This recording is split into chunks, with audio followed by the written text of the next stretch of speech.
Apakah pendidikan sekadar mencetak orang yang patuh atau bisa menjadi alat bagi kaum tertindas untuk melawan sistem yang menindas? Paulo Freire, seorang filosof dan pendidik dari Brazil, mengubah cara dunia memahami pendidikan. Ia percaya bahwa pendidikan bukan hanya transfer pengetahuan, tetapi alat pembebasan yang dapat memicu kesadaran kritis dan perlawanan. Namun gagasannya tak selalu diterima dengan tangan terbuka. Pemerintah diktator Brazil pada tahun 1960-an melihat ide-idenya sebagai ancaman dan ia dipenjara serta diasingkan karena gagasan-gagasannya. Paulo Freire bukan hanya seorang akademisi, ia lahir dari penderitaan, hidup bersama kaum tertindas dan menciptakan teori pendidikan yang bertujuan membebaskan mereka.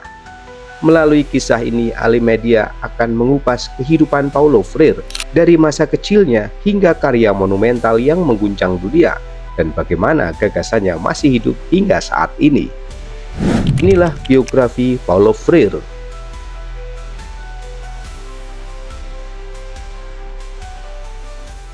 Paulo Freire lahir pada 19 September 1921 di Recife, sebuah kota di timur laut Brazil. Ia tumbuh dalam keluarga kelas menengah rendah, tetapi kehidupan berubah drastis ketika krisis ekonomi melanda Brazil pada tahun 1930-an. Ayahnya kehilangan pekerjaan dan keluarganya terpaksa pindah ke kota kecil Jaboatão dos Guararapes, di mana mereka hidup dalam kemiskinan yang menyakitkan. Freire kecil melihat bagaimana teman-temannya berhenti sekolah karena harus bekerja membantu keluarga. Hidup tanpa pendidikan adalah seperti hidup dalam penjara. Begitu kata Freire. Dalam situasi ini, Paulo Freire mulai memahami bagaimana kemiskinan menghambat akses terhadap pendidikan. Ayahnya yang meninggal saat Freire masih kecil meninggalkan kesan mendalam bahwa pendidikan adalah satu-satunya jalan keluar dari kemiskinan. Namun, hidup dalam kemiskinan mengajarkannya lebih dari sekedar teori. Ia belajar bahwa pendidikan tanpa empati tak akan mampu membantu kaum tertindas. Pengalaman ini membentuk pemikiran awalnya. Pengetahuan bukan sekedar informasi, melainkan alat untuk memahami dan melawan penindasan.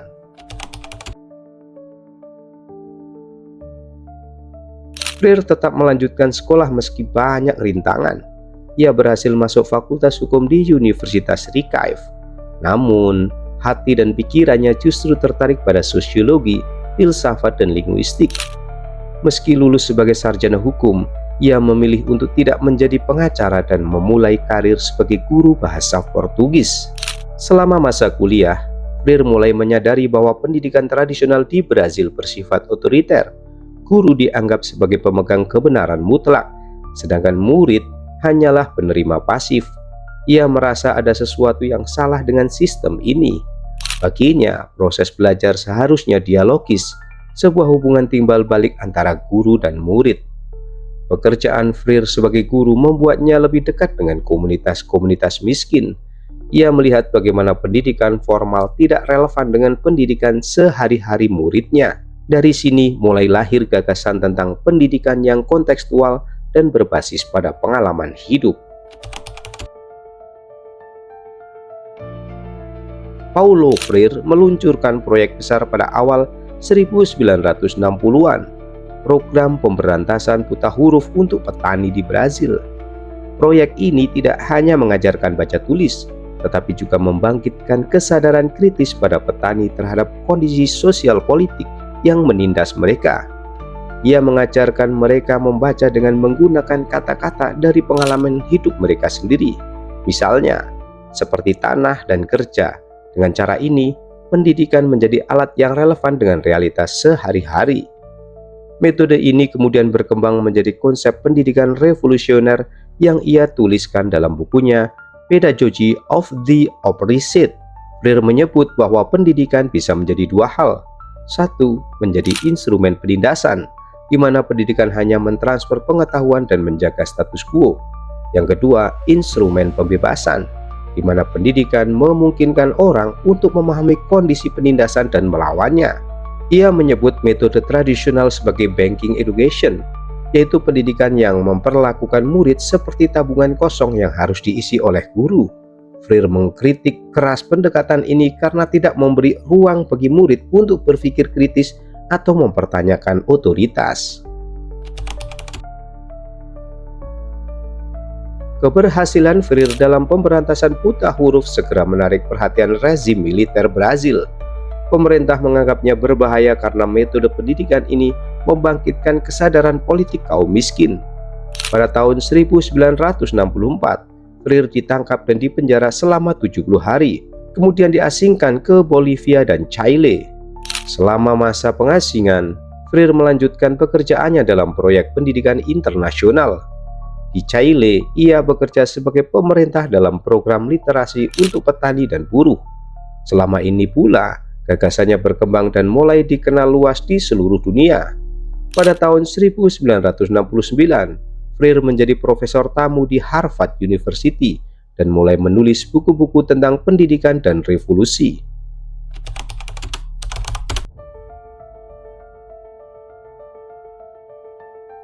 Konsep pendidikan menurut Paulo Freire berakar pada gagasan bahwa pendidikan bukan sekedar proses transfer pengetahuan dari guru ke murid, melainkan proses dialogis yang melibatkan kedua pihak. Freire mengembangkan berbagai gagasan inovatif dan kritis yang menentang sistem pendidikan tradisional. Untuk memudahkan pemahaman, mari kita uraikan konsep-konsep utama ini secara mendalam. Yang pertama yaitu banking education atau pendidikan perbankan versus dialogical education, pendidikan dialogis. Paulo Freire memperkenalkan istilah banking education untuk menggambarkan sistem pendidikan tradisional, di mana guru dianggap sebagai sumber pengetahuan absolut dan murid sebagai penerima pasif. Dalam model ini, guru menyetor informasi ke dalam pikiran murid seperti menabung uang ke rekening bank. Murid diharapkan hanya menerima dan menyimpan pengetahuan tersebut tanpa mempertanyakan atau menganalisisnya. Sebaliknya, Freire menawarkan pendidikan dialogis sebagai alternatif. Dalam pendidikan dialogis, guru dan murid berperan setara. Mereka belajar satu sama lain melalui dialog dan berbagi pengalaman. Murid tidak hanya menerima pengetahuan, tetapi juga berpartisipasi aktif dalam membangun makna dan pemahaman baru. Contoh aplikatif dari teori ini yaitu banking education. Seorang guru sejarah memberikan kuliah tentang Perang Dunia II, menyampaikan fakta dan tanggal tanpa melibatkan murid dalam diskusi. Murid hanya mencatat dan menghafal informasi untuk ujian. Sementara itu, pendidikan dialogis dalam kelas sejarah misalnya yang menggunakan metode dialogis, guru memulai diskusi dengan pertanyaan seperti, apa dampak Perang Dunia II menurut kalian terhadap situasi dunia saat ini? Murid diminta menyampaikan pendapatnya dan guru berperan sebagai fasilitator yang membantu murid menemukan makna dan keterkaitan antara sejarah dan realitas masa kini. Kesadaran kritis adalah inti dari pemikiran Freire. Ia percaya bahwa pendidikan harus membangkitkan kesadaran individu tentang kondisi sosial dan politik yang menindas mereka. Kesadaran kritis memungkinkan seseorang untuk melihat bahwa ketidakadilan bukanlah sesuatu yang alami, tetapi buatan manusia, dan karena itu bisa diubah. Freire menekankan bahwa tujuan pendidikan bukan sekadar mencetak lulusan yang patuh dan beradaptasi dengan sistem yang ada, melainkan menciptakan individu yang sadar dan mampu melawan penindasan. Contoh aplikatif dari teori ini dalam kelas pemberantasan buta huruf bagi petani miskin, Freire tidak hanya mengajarkan alfabet, tetapi juga membantu mereka memahami hubungan antara kemiskinan dan sistem agraria yang tidak adil. Saat petani belajar membaca kata seperti tanah, mereka juga menyadari bahwa mereka memiliki hak atas tanah dan bahwa mereka bisa menuntut perubahan. Konsep yang ketiga yaitu praksis, teori, dan tindakan dalam pendidikan. Freire sangat menekankan pentingnya praksis, yaitu gabungan antara refleksi dan aksi. Baginya, pendidikan tidak hanya menghasilkan teori, tetapi juga harus mendorong tindakan nyata untuk mengubah kondisi sosial. Praksis adalah proses siklus, di mana teori digunakan untuk memahami realitas dan aksi dilakukan untuk mengubah realitas tersebut. Kemudian aksi itu sendiri direfleksikan untuk menghasilkan teori baru. Contoh aplikatif dari konsep ini yaitu refleksi teoritis. Dalam kelas aktivitas sosial, murid belajar tentang teori ketidaksetaraan ekonomi dan hak-hak pekerja. Mereka memahami bahwa ketidakadilan dalam upah merupakan masalah struktural. Kemudian langkah berikutnya yaitu aksi. Setelah belajar teori, murid berpartisipasi dalam kampanye untuk meningkatkan kesadaran tentang hak-hak pekerja di komunitas mereka, seperti membuat poster dan melakukan dialog dengan serikat pekerja. Langkah berikutnya yaitu refleksi kembali. Setelah melakukan kampanye, murid bersama-sama mengevaluasi dampaknya. Mereka mempertimbangkan apa yang berhasil dan apa yang perlu diperbaiki untuk aksi di masa mendatang. Freire menekankan bahwa tanpa aksi, teori hanyalah wacana kosong, dan tanpa refleksi, aksi hanya akan berakhir sia-sia. Konsep yang keempat yaitu pendidikan sebagai proses pembebasan. Bagi Paulo Freire, pendidikan harus memungkinkan peserta didik untuk menjadi subjek dalam hidup mereka sendiri, bukan sekedar objek dalam sistem yang lebih besar. Pendidikan yang otoriter hanya mencetak manusia patuh, tetapi pendidikan yang membebaskan akan membangkitkan kesadaran dan membuat peserta didik sadar bahwa mereka bisa mengubah keadaan mereka sendiri. Freire percaya bahwa orang yang tertindas harus menjadi agen dari pembebasan mereka sendiri, dan peran pendidik adalah pendamping mereka dalam proses ini. Pendidikan harus relevan dengan konteks kehidupan sehari-hari peserta didik agar mereka bisa melihat relevansi dan termotivasi untuk bertindak. Contoh aplikatif dari teori ini yaitu seorang guru di komunitas miskin mengajarkan matematika melalui masalah kehidupan nyata. Alih-alih menggunakan soal abstrak, guru meminta murid menghitung harga total bahan pokok atau menentukan berapa uang yang bisa mereka tabung dengan gaji tertentu. Dengan cara ini, pendidikan menjadi alat untuk memahami realitas dan memperbaikinya. Konsep pemikiran yang kelima yaitu hubungan guru dan murid sebagai dialogis, bukan hierarkis. Freire menolak gagasan bahwa guru adalah otoritas tunggal di dalam kelas. Ia percaya bahwa hubungan antara guru dan murid harus setara dan dialogis. Guru harus belajar dari murid seperti halnya murid belajar dari guru. Dengan demikian, pendidikan menjadi proses yang timbal balik, di mana baik guru maupun murid berkembang bersama. Contoh dari konsep ini, misalnya dalam kelas literasi, seorang guru tidak hanya mengajarkan murid cara membaca, tetapi juga meminta murid berbagi cerita tentang hidup mereka. Guru menggunakan cerita-cerita ini sebagai bahan ajar, sehingga proses belajar menjadi relevan dengan pengalaman murid. Guru dan murid belajar bersama tentang bagaimana mereka bisa mengubah realitas mereka. Konsep yang keenam yaitu pendidikan kontekstual, relevansi dengan kehidupan nyata. Freire menekankan bahwa pendidikan harus berbasis pada konteks kehidupan peserta didik. Ia menolak pendekatan satu ukuran untuk semua dan mendorong guru untuk membuat materi ajar yang relevan dengan lingkungan sosial, budaya, dan politik murid. Contoh dari konsep ini yaitu di komunitas petani, guru mengajarkan literasi menggunakan istilah seperti tanah, hasil panen, dan kerja. Sementara di lingkungan buruh, pada konsep seperti upah, jam kerja, dan serikat pekerja. Dengan cara ini, murid tidak hanya belajar keterampilan baru tetapi juga memahami masalah mereka yang dihadapi dalam konteks kehidupan mereka. Konsep pemikiran yang ketujuh yaitu pendidikan sebagai tindakan politik. Freire percaya bahwa pendidikan tidak pernah netral. Setiap bentuk pendidikan selalu bersifat politis, baik secara sadar maupun tidak.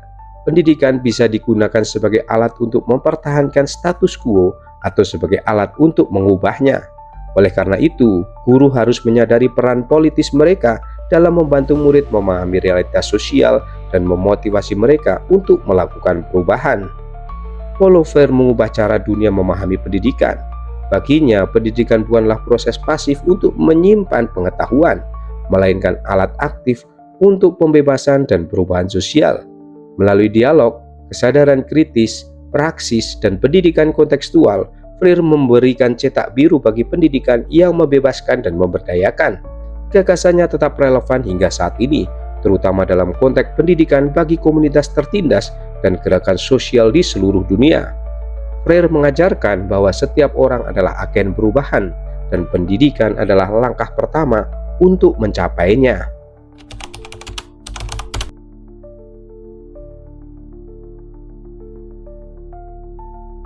Tidak semua orang setuju dengan gagasan Freire. Banyak kritikus menganggap pendekatannya terlalu radikal dan utopis. Di beberapa negara dengan pemerintahan otoriter, gagasannya bahkan dilarang karena dianggap menghasut pemberontakan.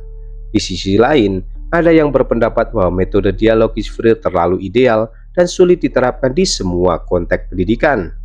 Namun, gagasannya juga diadopsi oleh banyak gerakan sosial dan reformasi pendidikan di seluruh dunia, termasuk dalam pendidikan alternatif, pendidikan orang dewasa, dan pendidikan komunitas.